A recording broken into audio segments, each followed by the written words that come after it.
Du var så stiv den dag, jeg så på dig og sagde, du ser da nogenlunde okay ud. Du tog din fedtede hånd og stak den i din mund og sagde, men nu knækker du dig på Malene. For jeg vil 10 gange hellere være alene. For min lejlighed er psykofed, min bil er helt i top, og mit klunste ligger i mit skab, mens din kat er sprættet op.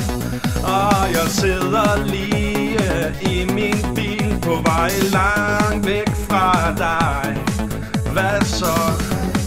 Jeg er så super glad, fordi jeg smed dig af på en landevej.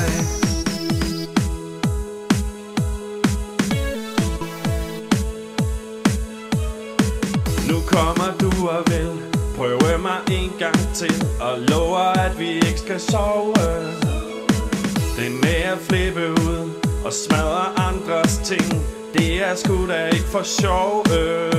Nej, du er dømt til at være alene.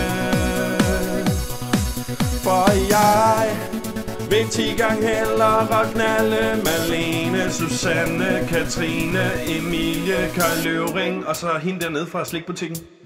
For min lejlighed er psykofed, min bil er helt i top, og mit klunste ligger i mit skab, mens din plade er et flop. Og min Xbox bliver rigeligt brugt og står solidt på hylden hos mig. Hvad så? Jeg er så super glad for, at jeg aldrig nåede at fucke med dig, ja. Det sidste gang du udøver interiørvold på noget som helst, kan du stave til polititilhold.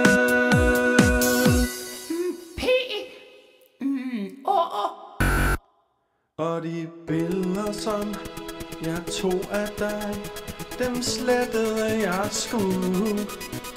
For der er nok lort på nettet, og du lignede en gnu. Min lejlighed er psykofed, min bil er helt i top, mit kluns det ligger i mit skab, mens din kat er smurt ind i snot. Og visne blomster og rådne ting er så smukke i forhold til dig. Hvad så? Er vi så enige om, at du? Hvad så? Er vi så enige om, at du? Hvad så? Er vi så enige om, at du snart holder kæft og skrider din vej? Hey Ace, hvad skal vi lave nu?